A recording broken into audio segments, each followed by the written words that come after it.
So, hello everyone. Today we will discuss p block elements. ठीक है, तो सबसे पहले हम 15th से 18th ग्रुप को हम यहाँ पे क्या करने वाले हैं, डिस्कस करने वाले हैं. ठीक है, सबसे पहले आता है 15th ग्रुप. 15th ग्रुप के अंदर कौन कौन से एलिमेंट हैं? Nitrogen, phosphorus, arsenic, antimony, bismuth और मॉस्कोवियम. ठीक है, पहला इनके अंदर क्या आएगा, अक्रेंस आएगा कि नेचर में ये कैसे एग्जिस्ट करते हैं. सबसे पहले एलिमेंट की बात करें, नाइट्रोजन. नाइट्रोजन जो मेनली पाया जाता है वो N2 की फॉर्म में पाया जाता है. नाइट्रोजन एटमॉस्फेयर के अंदर N2 गैस की फॉर्म में 78% बाय वॉल्यूम एटमॉस्फेयर के अंदर किसका प्रेजेंट होता है नाइट्रोजन का प्रेजेंट होता है. अब इसके अंदर क्या आता है, एलिमेंटल स्टेट की बात करते हैं वो N2 की फॉर्म में एग्जिस्ट करेगा, लेकिन कंपाउंडेड फॉर्म के अंदर मेनली जो नाइट्रोजन है वो दो स्पीसीज के अंदर मेनली पाया जाता है. एक इंडियन साल्ट पीटर होता है ना. इंडियन साल्ट पीटर का फॉर्मूला क्या होता है, KNO3 है ना. KNO3 के अंदर क्या किया जाता है, ये पाया जाता है. दूसरा क्या होता है, चिले साल्ट पीटर. चिले साल्ट पीटर NaNO3 होता है ना. दो फॉर्म के अंदर नाइट्रोजन मेनली क्या करता है, एग्जिस्ट करता है, चिले साल्ट पीटर और इंडियन साल्ट पीटर. इसके अलावा प्रोटीन्स की फॉर्म में हमारी बॉडी में पाया जाता है. सबसे पहला nitrogen 78% by volume nitrogen atmosphere comprise करता है ना. मेनली दो फॉर्म में पाया जाता है, चिले साल्ट पीटर और इंडियन साल्ट पीटर. ठीक है, नेक्स्ट आता है phosphorus. Phosphorus mainly apatite family में क्या करता है, एग्जिस्ट करता है. फॉस्फोरस मेनली एपेटाइट फैमिली में क्या करता है, एग्जिस्ट करता है. एपेटाइट फैमिली क्या होता है, क्लोरो एपेटाइट हो गया, फ्लोरो एपेटाइट होगा, और मेनली क्या रहता है, फ्लोरो एपेटाइट की फॉर्म में पाया जाता है. ठीक है, नेक्स्ट क्या है, फॉस्फोरस किसके फॉर्म में पाया जाता है, मेनली एपेटाइट की फॉर्म में क्या किया जाता है, पाया जाता है. ठीक है, तो यहाँ पे वही रिप्रेजेंट किया गया है कि एपेटाइट फैमिली के मेंबर प्रेजेंट होगा कैल्शियम फॉस्फेट और कैल्शियम हाइड्रोक्साइड की फॉर्म में. अगर आप हेलोजन को फ्लोरीन लोगे तो इसको फ्लोरो एपेटाइट बोलेंगे. अगर हाइलोजन को आप क्लोरीन लेते हो तो इसको क्या डिफाइन किया जाता है, क्लोरो एपेटाइट डिफाइन किया जाता है. और फॉस्फोरस इसके अलावा बोन्स वगैरह लिविंग ऑर्गेनिजम्स के अंदर मिलता है. बाकी जो बच गए एलिमेंट, आर्सेनिक, एंटीमनी और बिस्मिथ, वो मेनली सल्फाइड फॉर्म के अंदर पाए जाते हैं. ठीक है, ये तो अक्रेंस की बात होगी. फॉस्फोरस फ्लोरो एपेटाइट के अंदर, nitrogen mainly 78% by volume atmosphere का कंप्राइज करता है. ठीक है, KNO3 NaNO3 के फॉर्म में पाए जाते हैं, इंडियन और चिले साल्ट पीटर की फॉर्म में. नेक्स्ट क्या आता है कि भाई फॉस्फोरस फ्लोरोएपेटाइट मेनली फ्लोरोएपेटाइट की फॉर्म में पाया जाता है. ठीक है, आर्सेनिक, एंटीमनी और बिस्मिथ किसकी फॉर्म में पाए जाएंगे, सल्फाइड्स की फॉर्म में पाए जाएंगे. नेक्स्ट इसका जनरल कॉन्फ़िगरेशन.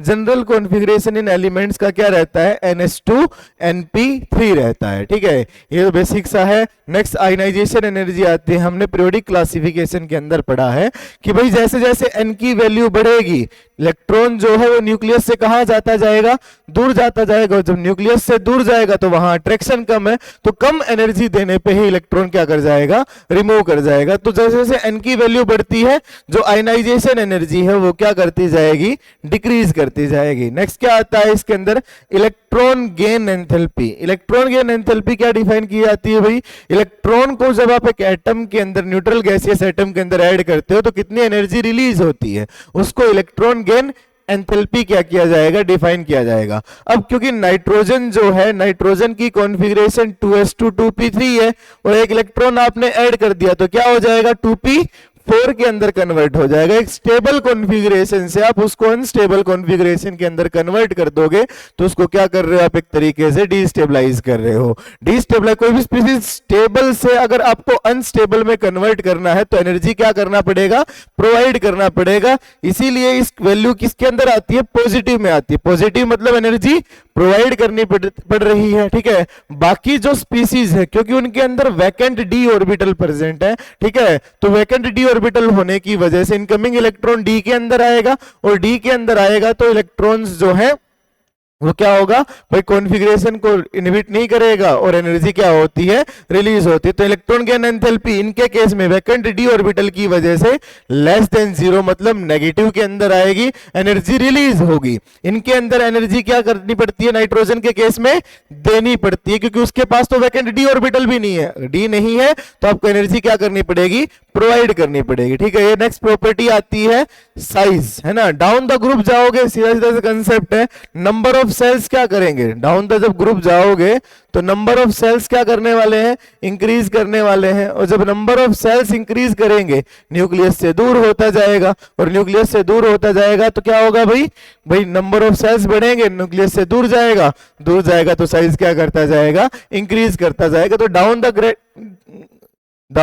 द ग्रुप क्या होता है, नॉर्मल ट्रेंड होता है, एन की वैल्यू बढ़ेगी तो साइज क्या कर जाएगा, इंक्रीज कर जाएगा। लास्ट जो प्रॉपर्टी आती है वो क्या आता है, electronegativity, tendency to attract shared pair of electron. किसके ऊपर डिपेंड करता है, मेनली इफेक्टिव न्यूक्लियर चार्ज के ऊपर डिपेंड करता है, अट्रैक्शन के ऊपर डिपेंड करता है। स्मॉल स्पीसीज क्या करेंगी, अट्रैक्शन ज्यादा फील करवाएंगे। तो डाउन द ग्रुप जाने पे क्योंकि इलेक्ट्रॉन्स न्यूक्लियस से दूर जाते जाएंगे, अट्रैक्शन कम होता जाएगा, और जब अट्रैक्शन कम होगा तो वहां पे इलेक्ट्रोनेगेटिविटी क्या कर जाती है, डिक्रीज कर जाती है। नेक्स्ट क्या आती है, इनके अंदर फिजिकल प्रॉपर्टीज आती हैं, ठीक है। मेनली ये जो सारे स्पीसीज हैं ये पॉलीएटॉमिक फॉर्म के अंदर एग्जिस्ट करते हैं।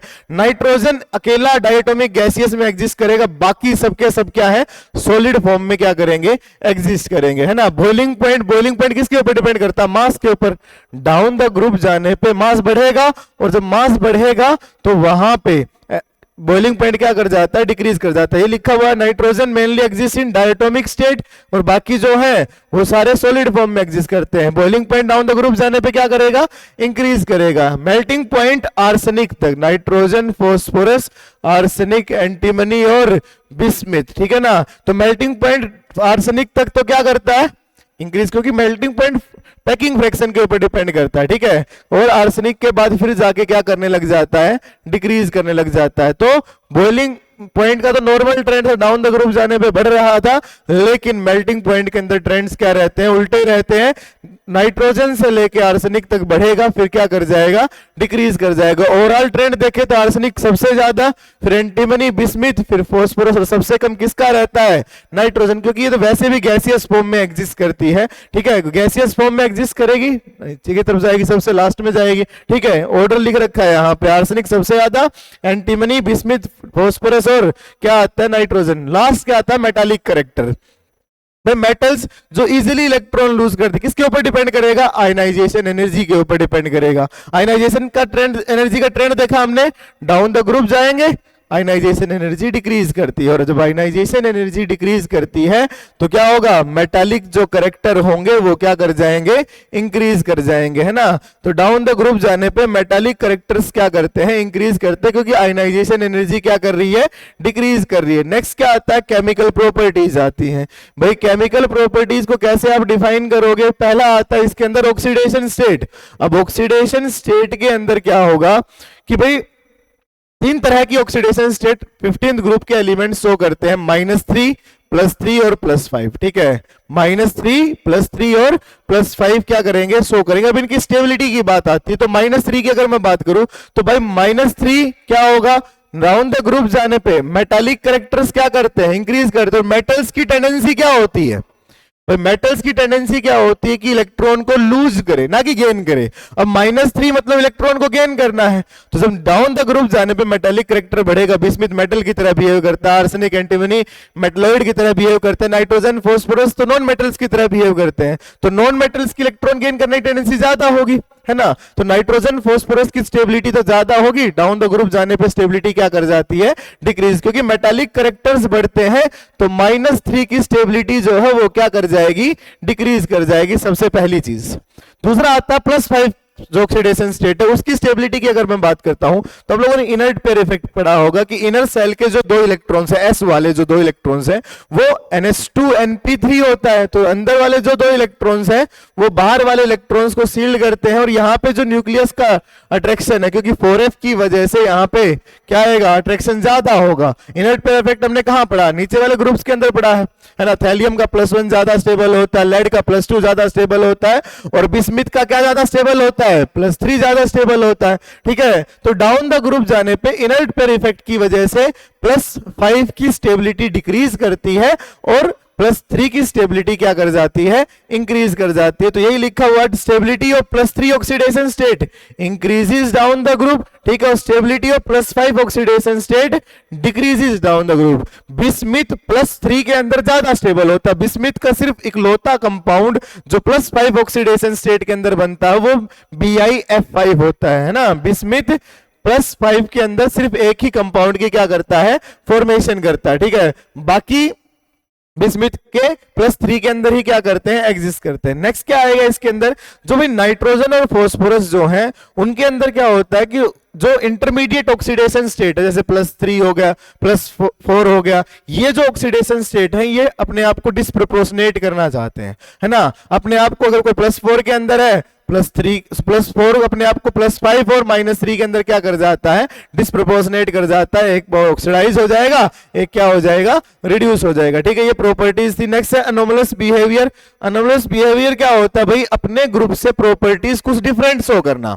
अब नाइट्रोजन किस वजह से प्रॉपर्टी डिफरेंट शो करता है, पहला स्मॉल साइज, है ना। स्मॉल साइज, वो उसके पास वैकेंट डी ऑर्बिटल नहीं होता, अपने ऑक्टेट को वो एक्सपेंड नहीं कर सकता। नाइट्रोजन अपने ऑक्टेट को एक्सपेंड नहीं कर सकता, लेकिन फॉस्फोरस बाकी एलिमेंट कर सकते हैं क्योंकि उनके पास वैकेंट डी ऑर्बिटल रहता है। दूसरा, नाइट्रोजन जब पाई बॉन्ड बनाएगा तो पी पाई बॉन्ड बनाएगा, और जो बाकी एलिमेंट्स है वो पी पाई डी पाई बॉन्ड की फॉर्मेशन करते हैं वैकेंट ऑर्बिटल डी के अंदर प्रेजेंट होने की वजह से, ठीक है। इसी वजह से नाइट्रोजन की जो प्रॉपर्टीज है वो बाकी एलिमेंट्स से क्या नहीं करती, मैच नहीं करती है। तो प्रॉपर्टीज की बात आती है। नेक्स्ट आएगा रिएक्शंस, है ना। हाइड्रोजन के साथ रिएक्शन, है ना। सारे एलिमेंट्स जो है वो हाइड्रोजन के साथ क्या करते हैं, रिएक्शन परफॉर्म करते हैं, ठीक है ना।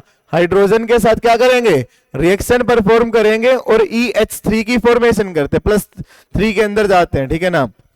अब इसके अंदर इसकी प्रॉपर्टीज, ये 4 प्रॉपर्टी बहुत इंपॉर्टेंट है। Thermal stability, reducing character, boiling point और बॉइलिंग पॉइंट और बेसिक स्ट्रेंथ, ठीक है। 4 प्रॉपर्टीज बहुत इंपॉर्टेंट है। पहला थर्मल स्टेबिलिटी आता है ना। स्टेबिलिटी का मतलब क्या भाई, कंपाउंड स्टेबल है कि नहीं है। हीट करूंगा मैं, वो मॉलिक्यूल टूटेगा कि नहीं टूटेगा, ठीक है। अब इसके अंदर कैसे डिफाइन करेंगे भाई, जिसके बॉन्ड स्ट्रॉन्ग हो गए उसको तोड़ना डिफिकल्ट है, तोड़ना डिफिकल्ट है तो उसकी थर्मली क्या है, वो स्टेबल है, वो, है ना। तो स्टेबिलिटी किससे डिफाइन की जाएगी, बॉन्ड स्ट्रेंथ से। अब नाइट्रोजन, ये जो स्पीसीज बॉन्ड फॉर्मेशन करते हैं, नाइट्रोजन हाइड्रोजन के साथ 2p1s के साथ ओवरलैप करेगा और बिस्मिथ 6p1s के साथ ओवरलैप करता है।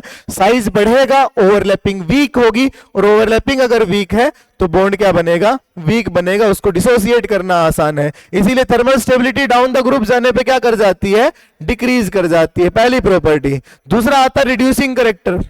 रिड्यूसिंग करेक्टर मतलब रिड्यूसिंग एजेंट की तरह बिहेव करेगा, सामने वाले को क्या करना है, रिड्यूस करना है ना। सामने वाले को रिड्यूस करना है। अब ये रिड्यूस कैसे करेगा, हाइड्रोजन प्रोवाइड करके। हाइड्रोजन कौन ज्यादा आसानी से सामने वाले को प्रोवाइड करेगा, जिसका खुद का बॉन्ड डिसोसिएट करना आसान होगा, उसको क्या करना है, वो इजीली सामने वाले को रिड्यूस कर सकता है। तो जिसका बॉन्ड वीक है वो बढ़िया रिड्यूसिंग एजेंट है। किसका बॉन्ड सबसे वीक है, अभी डिस्कस किया हमने, बिस्मिथ 6p1s के साथ ओवरलैप कर रहा है, 6p1s के साथ ओवरलैप कर रहा है, तो इसका बॉन्ड डिसोसिएशन खराब है, सॉरी आसान है, तो ये सबसे बढ़िया क्या होगा, रिड्यूसिंग एजेंट होगा, क्योंकि बॉन्ड स्ट्रेंथ डिक्रीज करती है डाउन द ग्रुप जाने पे, आसानी से हाइड्रोजन को क्या करेगा, प्रोवाइड करेगा। Next boiling point. Boiling point किसके ऊपर डिपेंड करता है, 2 प्रॉपर्टीज, एक मॉलिक्यूल्स का अट्रैक्शन, दूसरा साइज के ऊपर डिपेंड करता है ना, मास के ऊपर डिपेंड करता है। मास जितना ज्यादा होगा बॉइलिंग पॉइंट उतना ही ज्यादा होगा। तो मास के अकॉर्डिंग देखें तो डाउन द ग्रुप जाने पे बढ़ना चाहिए था, है ना। अमोनिया जो है वो सबसे लास्ट में आना चाहिए था, बाकी तो नॉर्मल ट्रेंड है, PH3 SH3 SBH3 और BiH3, है ना। इनके केस में क्या होगा कि भाई ये नॉर्मली इंक्रीज करना चाहिए, लेकिन नाइट्रोजन के केस में अमोनिया बीच में आ जाता है। इसका रीजन क्या है, क्योंकि नाइट्रोजन जो है वो हाइड्रोजन बॉन्डिंग करता है। जो हाइड्रोजन बॉन्डिंग करेगा तो जो हाइड्रोजन से दूसरे मॉलिक्यूल्स के साथ अट्रैक्शन फील करेंगे, पहले इस हाइड्रोजन बॉन्डिंग को डिसोसिएट करना पड़ेगा, तब ये मॉलिक्यूल जाके इवेपोरेट करेगा, ठीक है। तो उस वजह से नाइट्रोजन के अट्रैक्शंस की वजह से, भले ही मास कम था लेकिन पार्टिकल्स के बीच में अट्रैक्शन ज्यादा था, इस वजह से अमोनिया कहां आ जाता है, बीच में आ जाता है। इस केस में वाटर और HF दो आगे हम पढ़ने वाले हैं, ऑक्सीजन फैमिली और हेलोजन फैमिली के अंदर, उनके अंदर भी ये ट्रेंड आएंगे, ठीक है। उसके अंदर क्या होगा बेटा कि भाई यहां पे HF और अगर वाटर ऑक्सीजन अगर फ्लोरीन हाइड्रोजन बॉन्डिंग बनाते हैं तो वो मास को कंपनसेट कर जाते हैं। जैसे अगर मैं यहीं पे comparison H2O H2S H2 Ase और H2TE को कंपैरिजन कर रहा होता, तो इनके अंदर तो नॉर्मल ट्रेंड है भाई, मास जिसका ज्यादा उसकी बॉइलिंग पॉइंट ज्यादा, क्योंकि इनके अंदर हाइड्रोजन बॉन्डिंग नहीं हो रही। वाटर के केस में हाइड्रोजन बॉन्डिंग होगी तो वाटर की क्या आएगी, ज्यादा। अब जैसे NH3 तो सिर्फ 2 को ही कंपनसेट कर पाया,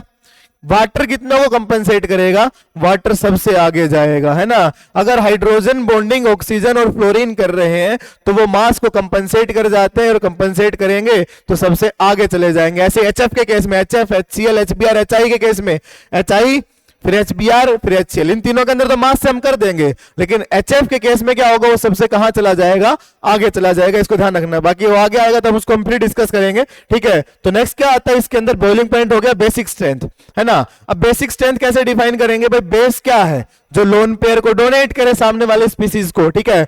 अब जब डोनेट करना मतलब बेस H पॉजिटिव को ही डोनेट करेगा, है ना। जो बॉन्ड सबसे ज्यादा स्ट्रॉन्ग बनाएगा H पॉजिटिव के साथ, भाई बॉन्ड स्ट्रॉन्ग बनेगा तभी डोनेट कर पाएगा, है ना। बॉन्ड ही नहीं बन रहा तो डोनेशन कैसे हो पाएगा। तो बॉन्डिंग से हम उसको डिफाइन करते हैं, जितना साइज छोटा होगा ओवरलैपिंग स्ट्रॉन्ग होगी, डोनेट करने की टेंडेंसी ज्यादा होगी। तो NH3 के केस में कौन से ऑर्बिटल से ओवरलैप करेगा, 2p से, है ना। ये 3p, साइज बढ़ेगा तो ओवरलैपिंग वीक होती जा रही है और बॉन्ड स्ट्रेंथ क्या कर जा रही है बेटा, डिक्रीज कर जा रही है। ये सिंपल रिएक्शन हाइड्रोजन के साथ इनकी प्रॉपर्टी, ये 4 प्रॉपर्टी बहुत इंपॉर्टेंट है, इनको आपको पढ़ना है, ठीक है। नेक्स्ट क्या आता है, ऑक्सीजन के साथ रिएक्शन। ऑक्सीजन के साथ 2 तरह के ऑक्साइड की फॉर्मेशन करता है ना, डाई ऑक्साइड और ट्राई ऑक्साइड और पेंटा ऑक्साइड जनरली, ठीक है। जो पेंटा ऑक्साइड है +5 ऑक्सीडेशन स्टेट के अंदर चला जाएगा, ट्राई ऑक्साइड +3 ऑक्सीडेशन स्टेट के अंदर चला जाता है। ये स्टेबिलिटी की बात, स्टेबिलिटी आप लोगों ने पीरियोडिक के अंदर पढ़ी भी होगी, एसिडिक स्ट्रेंथ पढ़ी होगी आप लोगों ने, कि एसिडिक स्ट्रेंथ इलेक्ट्रोनेगेटिविटी के डायरेक्टली प्रोपोर्शनल होता है। इलेक्ट्रोनेगेटिविटी जिसकी जितनी ज्यादा होगी एसिडिक स्ट्रेंथ उतना ही ज्यादा होगा। तो यहां पे क्या है, डाउन द ग्रुप जाने पे इलेक्ट्रोनेगेटिविटी कम हो रही है, इलेक्ट्रोनेगेटिविटी कम हो रही है तो एसिडिक स्ट्रेंथ भी क्या हो रही है, कम हो रही है। ये यहां पे भी देखा जाता है कि जो ग्रुप्स जो दिए हुए हैं यहां पे मैंने मेंशन कर रखे हैं इनको, ठीक है। N2O3 P2O3 नॉन मेटल्स जो हैं उनके जो ऑक्साइड्स हैं, अब पढ़ा भी है हमने कि नॉन मेटल्स की जो ऑक्साइड है वो जनरली एसिडिक होते हैं और मेटल्स के जो ऑक्साइड है वो बेसिक होते हैं। तो नाइट्रोजन फास्फोरस मेटल थे, इनके एसिडिक है।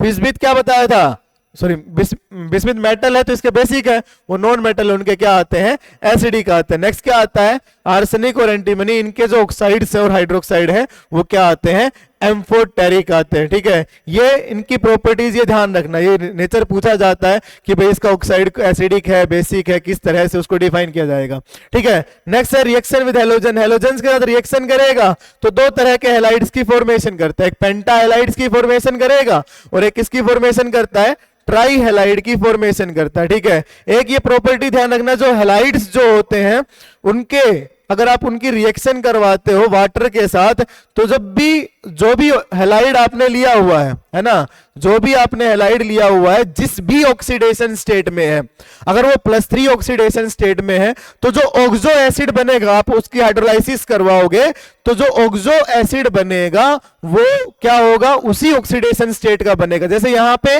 PCl3 कौन सी ऑक्सीडेशन स्टेट में था, +3 के अंदर, जो ऑक्सीडेशन स्टेट रही ऑक्सो एसिड जो बना है हाइड्रोलाइसिस के बाद, है ना, यहां पे साथ में HCl रिलीज होता है, ठीक है। तो जो ऑक्सो एसिड बनता है वो कौन सी स्टेट में बना, +3 के अंदर।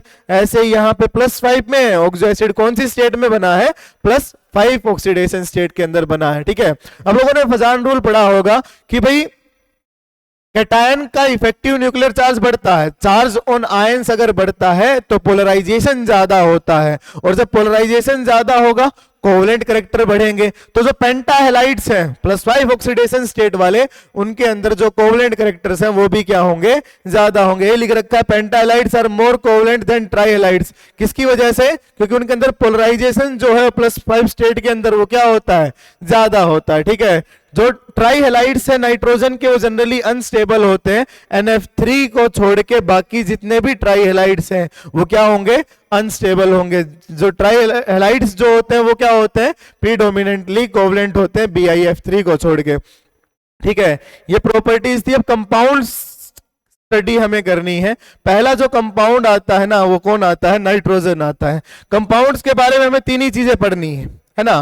पहला, कैसे उनको प्रिपेयर करना है, सबसे पहली प्रॉपर्टी कौन सी है, कैसे उन कंपाउंड्स को हम प्रिपेयर करेंगे, सिंथेसाइज करेंगे। दूसरा क्या आता है, दूसरा उनके अंदर उनकी प्रॉपर्टीज, कैसे वो रिएक्शन परफॉर्म करेंगे और लास्ट यूजेस आएंगे उनके। सबसे पहला जो कंपाउंड है नाइट्रोजन का वो कौन आता है, डाई नाइट्रोजन आता है, N2 आता है, ठीक है। N2 को जो मेनली हम प्रिपेयर लैब में प्रिपेयर करते हैं, किससे कॉमर्शियली हम प्रिपेयर करेंगे, एयर का फ्रैक्शनल डिस्टिलेशन किया जाता है ना। एयर के फ्रैक्शनल डिस्टिलेशन से हम किसको प्रिपेयर करते हैं, नाइट्रोजन को एक्सट्रैक्ट करते हैं, है ना। पहला तो यही था। दूसरा क्या है, हम जो प्योर फॉर्म ऑफ नाइट्रोजन अगर आपको चाहिए, है ना, प्योर फॉर्म ऑफ नाइट्रोजन अगर आपको चाहिए तो हम क्या करते हैं, एजाइड्स को हीट करते हैं। हीटिंग ऑफ एजाइड्स आपको प्योर फॉर्म देता है। जैसे एक बेरियम एजाइड है ना, BaN3 बेरियम एजाइड को आपने हीट किया, बेरियम अलग हो गया, नाइट्रोजन मिल गया, ठीक है ना। ऐसे ही NaN3 को आपने क्या किया, हीट किया, सोडियम और N2 की फॉर्म में क्या कर गया, वो डिसोसिएट कर गया, ठीक है। तो प्योर फॉर्म अगर आपको चाहिए तो आप किन से करेंगे, क्वेश्चन भी आया हुआ है एक बार कि भाई azides sorry pure form of nitrogen कहां कौन से वाली रिएक्शन से मिलेगी, तो किससे मिलेगी, हीटिंग ऑफ बेरियम और सोडियम एजाइड, ठीक है। नेक्स्ट जो लेबोरेटरी मेथड है, लेबोरेटरी के अंदर स्मॉल अमाउंट के अंदर मेरे को चाहिए N2, तो हम कैसे प्रिपेयर करते हैं, हम अमोनियम क्लोराइड को सोडियम नाइट्राइट से ट्रीट करते हैं। अमोनियम क्लोराइड को किससे ट्रीट करते हैं, सोडियम नाइट्राइट से ट्रीट करते हैं। NaCl सॉलिड की फॉर्म में निकल जाता है, वाटर लिक्विड रहता है, और N2 गैस की गैसियस फॉर्म में हमें मिल जाती है। जिसमें भी हमें स्टोर करना उसको हम उसको क्या कर सकते हैं, स्टोर कर सकते हैं। इसके साथ साथ इसके अंदर जो NO है और HNO3 है, दो साइड प्रोडक्ट्स और मिलते हैं, है ना। इसके अलावा इसके अंदर हमें NO और HNO3 दो साइड प्रोडक्ट्स और मिलते हैं। इनको क्या किया जाता है, एसिडिक सॉल्यूशन किसका, K2Cr2O3 का, एसिडिक सॉल्यूशन K2Cr2O3 का क्या किया जाता है, ट्रीट किया जाता है, जिससे इस इंप्योरिटी को वो क्या कर लेते हैं, एब्जॉर्ब कर लेते हैं, है ना। एसिडिक सॉल्यूशन H2SO4 क्या प्रोवाइड करेगा, एसिडिक मीडियम प्रोवाइड करेगा, K2Cr2O, डाइक्रोमेट के साथ उसको क्या करेंगे, ट्रीट करेंगे। ये तीन प्रिपरेशन है। पहला फ्रैक्शनल डिस्टिलेशन ऑफ एयर, दूसरा एजाइड्स की हीटिंग थर्मल डिकम्पोजिशन उनका, तीसरा अमोनियम क्लोराइड और सोडियम नाइट्राइट के साथ रिएक्शन, ठीक है। साइड प्रोडक्ट्स क्या बनते हैं, NO और HNO3, उनको किसके साथ ट्रीट किया जाता है, H2SO4 in presence of K2Cr2O7 के साथ क्या करते हैं, ट्रीट करते हैं। ये थी इनकी प्रिपरेशंस। नेक्स्ट क्या आएगा, प्रॉपर्टीज आएगा, है ना। नाइट्रोजन कलरलेस गैस है, कोई स्मेल नहीं है, ठीक है, कोई कलर नहीं है, कोई टॉक्सिक नहीं है ना। नाइट्रोजन भी टॉक्सिसिटी 0। नेक्स्ट क्या है इसके अंदर, उसकी सोल्यूबिलिटी, है ना, पानी के अंदर क्या नहीं होता, ये सोल्यूबल नहीं होता, लो बॉइलिंग पॉइंट होता है, लो मेल्टिंग पॉइंट होते हैं, क्योंकि N2 के अंदर वीक वंडरवाल फोर्सेस प्रेजेंट होंगे, ठीक है। नेक्स्ट क्या है कि भाई नाइट्रोजन का बॉन्ड डिसोसिएशन, 3 बॉन्ड बनते हैं, बॉन्ड डिसोसिएशन एनर्जी इतनी ज्यादा है कि ये क्या होगा, ये इनर्ट रहता है रूम टेम्परेचर की वजह से, रूम टेम्परेचर की पे, ठीक है, इनर्ट है क्योंकि बॉन्ड डिसोसिएट नहीं होंगे रूम टेम्परेचर पे। इसी वजह से क्या होगा, इसको बहुत सारी प्रॉपर्टी है ना, डाइविंग वगैरह के अंदर इनको क्या किया जाता है, यूज किया जाता है, ठीक है, इनर्ट एटमॉस्फेयर प्रोवाइड करने के लिए। नेक्स्ट क्या है भाई, रिएक्शंस है, N2 O2 के साथ रिएक्शन ये NO की फॉर्मेशन करता है। बोर्न-हाबर प्रोसेस हम लोगों ने पढ़ा हुआ है, अभी पढ़ेंगे भी, ठीक है। अमोनिया की प्रिपरेशन के लिए भी क्या किया जाता है, यूज। नेक्स्ट यूजेस इसके, है ना, सबसे पहला इनर्ट एटमॉस्फेयर अभी बताया कि उसको प्रोवाइड करने के लिए यूज किया जाता है ना। जो फूड प्रिजर्वेटिव्स होते हैं, है ना, बायोलॉजिकल मटेरियल्स होते हैं, उनको स्टोर करने के लिए भी एज ए रेफ्रिजरेंट ये क्या किया जाएगा, यूज किया जाएगा। और लास्ट जो इंपॉर्टेंट इसकी प्रॉपर्टी है कि अमोनिया की सिंथेसिस के अंदर क्या आता है, काम आता है। और एक कैल्शियम साइनामाइड, है ना, कैल्शियम साइनामाइड ये एज ए फर्टिलाइजर क्या किया जाता है, यूज किया जाता है, ठीक है। इनकी प्रिपरेशन के लिए इसको क्या करते हैं, यूज करते हैं। ये पहला कंपाउंड था किसका, नाइट्रोजन का। दूसरा जो कंपाउंड आता है नाइट्रोजन का वो कौन आता है, अमोनिया, है ना। NH3 के बारे में हमें पढ़ना है, ठीक है। सबसे मेन प्रिपरेशन पढ़नी है, तो पहला प्रिपरेशन क्या बताया कि भाई यूरिया जब डिकम्पोज होता है, ऑर्गेनिक मैटर जो डिकम्पोज होता है ना, अमोनिया वाटर की प्रेजेंस के अंदर डिकम्पोज होगा और किसकी फॉर्मेशन करता है, अमोनियम कार्बोनेट की फॉर्मेशन करता है, जो डिसोसिएट होके NH3 को क्या करेगा, फॉर्म करेगा, ठीक है। तो सबसे पहला प्रिपरेशन तो यही है कि भाई ऑर्गेनिक कंपाउंड्स जो हैं वो डिकम्पोज कर जाते हैं, है ना। नेक्स्ट क्या है, जो लेबोरेटरी प्रिपरेशन है वो क्या है भाई, अमोनियम के जो सॉल्ट्स हैं उनको हम बेस के साथ ट्रीट करते हैं। अमोनियम के जो सोल्ट हैं उनको बेस के साथ, क्लोराइड है, अमोनियम सल्फेट है, इनको बेस के साथ ट्रीट करेंगे, इनका सोल्ट बनेगा, कैल्शियम है तो कैल्शियम क्लोराइड बन जाएगा, सोडियम है तो सोडियम सल्फेट बन जाएगा, सल्फेट लिया मैंने वहां पे, ठीक है। साथ में अमोनिया और वाटर क्या होते हैं, रिलीज होते हैं। लेबोरेटरी प्रिपरेशन है ये, ठीक है। एक इसके अंदर बहुत इंपॉर्टेंट चीज लिखी है नीचे, ठीक है, कि NH4 जो X है NH4 जो X है वो हीटिंग कंडीशंस के अंदर है ना, X अब वो चेंज होता रहता है। अगर आप अमोनियम सल्फेट लेते हो, है ना, अगर आप क्या लेते हो, अमोनियम सल्फेट लेते हो, तो हीटिंग करने पे अमोनिया को रिलीज करता है, अमोनियम सल्फेट। लेकिन वहीं पे मैं अमोनियम क्रोमेट, डाइक्रोमेट ले लूं, सल्फाइड ले लूं, नाइट्राइट ले लूं, इन केस में जो गैस रिलीज होती है वो कौन सी गैस रिलीज होती है, नाइट्रोजन गैस रिलीज होती है ना। NH4Cr2O7,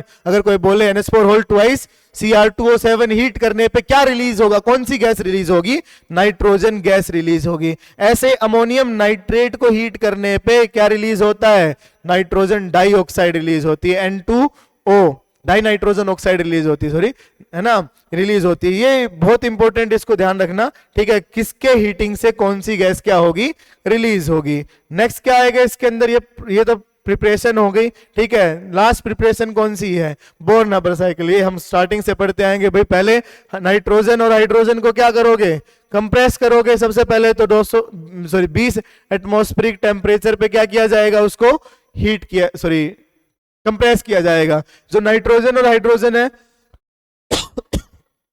जो नाइट्रोजन और हाइड्रोजन है उसको क्या करते हैं, फिर कैटलिस्ट के थ्रू पास करवाते हैं। 773 केल्विन टेम्परेचर है, Fe2O3 एज ए कैटलिस्ट, और ये दोनों एज ए प्रोमोटर की तरह बिहेव करते हैं। यहां से जो अमोनिया बना वो साथ में कुछ नाइट्रोजन और हाइड्रोजन अगर अनरिएक्टेड रह गए तो उनको पास कर दिया जाएगा। अमोनिया यहां पे स्टोर और नाइट्रोजन हाइड्रोजन दोबारा पंप के थ्रू वापस आ जाएंगे, रिएक्शन परफॉर्म हो जाएगी, ठीक है। तो ये हमारी लास्ट क्या थी, प्रिपरेशन थी। अब प्रॉपर्टीज, वही क्या प्रॉपर्टीज है भाई। पहली बात, कलरलेस गैस है, कोई कलर नहीं होता, लेकिन स्मेल तीखी रहती है, पंजेंट स्मेल रहती है।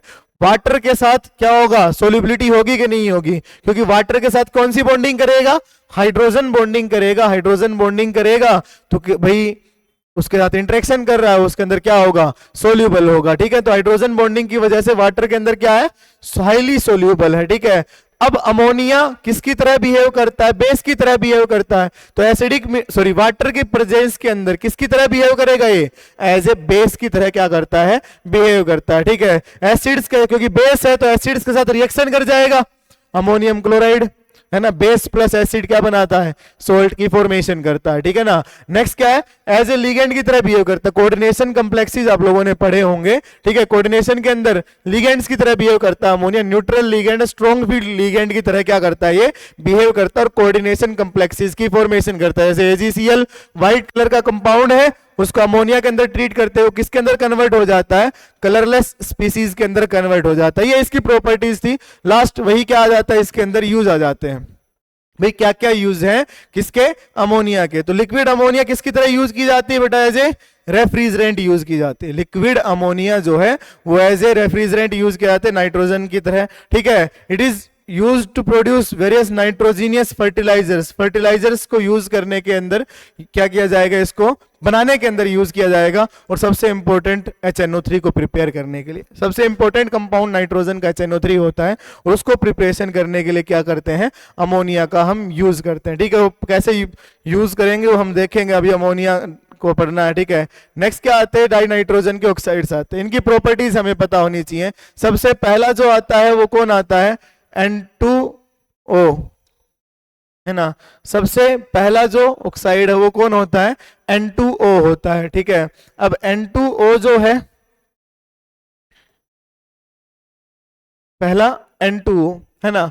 N2O न्यूट्रल है नेचर के अंदर, ना एसिडिक है ना ही बेसिक है, कलरलेस गैस है। प्रिपरेशन कैसे करनी है N2O की, अभी बताया लास्ट के अंदर। अगर X क्या है, नाइट्रेट ले लो, अमोनियम नाइट्रेट ले लो, हाइड्रोक्साइड ले लो, इनकी हीटिंग करने से N2O की क्या होती है, फॉर्मेशन होती है, ठीक है। स्ट्रक्चर मेंशन किया हुआ, ये सब ये बेसिक चीजें आपको पता है। NO नाइट्रोजन मोनोऑक्साइड भी क्या होता है, न्यूट्रल होता, ना ही एसिडिक है ना ही बेसिक है। ये भी कलरलेस गैस है, पैरामैग्नेटिक, क्योंकि NO के अंदर नाइट्रोजन के पास क्या रह गया, एक इलेक्ट्रॉन अनपेयर्ड रह गया, एक इलेक्ट्रॉन अनपेयर्ड है, तो इसी वजह से ये क्या है, यहाँ पे पैरामैग्नेटिक होता है नेचर के अंदर। रिएक्शन जिससे आप क्या करते हो, सोडियम नाइट्रेट को एसिडिक आयरन सल्फेट के साथ क्या करते हैं, ट्रीट करते हैं, ताकि उसकी क्या हो जाए, प्रिपरेशन हो जाए। ठीक है, बाकी जो नाइट्रोजन के तीनों जो ऑक्साइड्स आने वाले हैं, तीनों के तीनों क्या होते हैं, एसिडिक होते हैं नेचर के अंदर। ये दोनों न्यूट्रल है, N2O और NO दोनों न्यूट्रल है, बाकी सारे के सारे क्या होते हैं,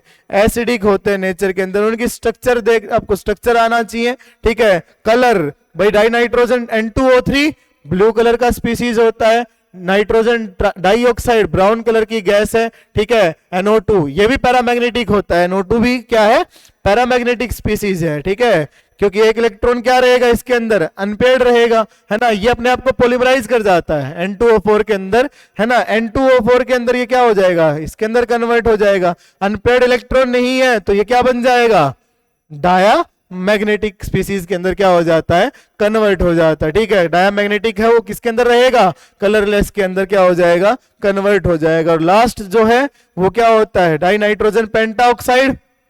ये रिएक्शन इंपॉर्टेंट है ना, P4O10 की रिएक्शन करवाई जाती है HNO3 के साथ, N2O5 HPO3 मेटाफॉस्फेट की क्या होती है, फॉर्मेशन होती है ना। हमें अभी के लिए प्रिपरेशन किसकी पढ़ रही है, ये N2O5 की पढ़ रहे हैं, तो इसके अंदर क्या होगा, सोडियम मेटाफॉस्फेट और N2O5 क्या करते हैं, प्रिपेयर करते हैं। ठीक है, तो ये ऑक्सो एसिड्स डिफाइन कर रखे कि भाई ये ऑक्सो एसिड की फॉर्मेशन करता है। और हाइपोनाइट्रस एसिड जो है भाई, नाइट्रिक एसिड, नाइट्रस एसिड सबको पता है इसके बारे में। ठीक है, जो लास्ट और इंपॉर्टेंट जो कंपाउंड है वो कौन है, HNO3 नाइट्रिक एसिड है ना। लास्ट और इंपॉर्टेंट कंपाउंड जो है वो कौन सा है, नाइट्रिक एसिड है। ठीक है, अब नाइट्रिक एसिड के अंदर सबसे पहले वही प्रिपरेशन पढ़नी है। सबसे पहले प्रिपरेशन सोडियम साल्ट यूज करो नाइट्रेट के एसिडिक मीडियम के साथ, उसको ट्रीट कर दो। H2S जो स्ट्रोंगर एसिड है, H2SO4 के साथ क्या कर दो, उसको ट्रीट कर दो, है ना। H2SO4 के साथ ट्रीट करोगे,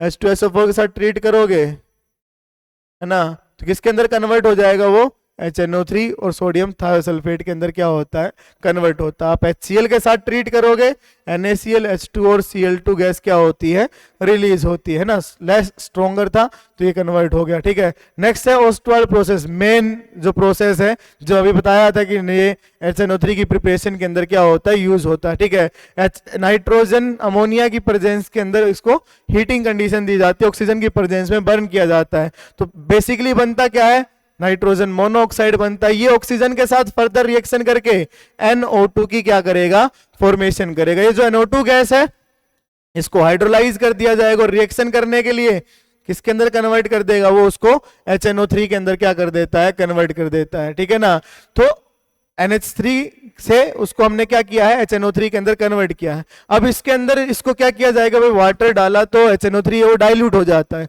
उसको कंसंट्रेट किया जाता है। किससे कंसंट्रेट करते हैं, H2SO4 के साथ उसका डाइल्यूशन करवाया जाता है ना।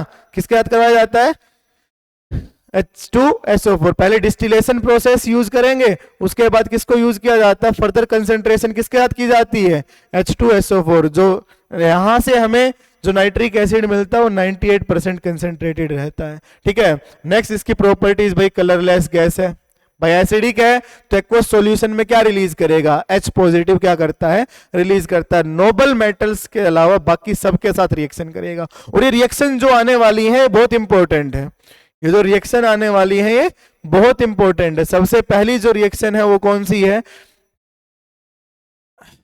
भाई, दो तरह से रिएक्शन है, एक तो डाइल्यूट मीडियम में, एक कंसंट्रेटेड। कंसंट्रेटेड मीडियम में एक चीज ध्यान रखना, हमेशा NO2 रिलीज होता है। कंसंट्रेटेड मीडियम के अंदर हमेशा क्या रिलीज होता है, NO2 रिलीज होता है। वाटर तो बाई प्रोडक्ट निकलेगा ही। ठीक है, पहला जब भी HNO3 के साथ, चाहे वो कोई भी मीडियम हो, नाइट्रेट बनता है भाई। जो भी मेटल है उसका क्या बनता है, कॉपर है तो कॉपर नाइट्रेट बन गया, है ना, जिंक है तो जिंक नाइट्रेट बन गया। ठीक है, वाटर भी रिलीज होगा, परमानेंट फिक्स है वो भी।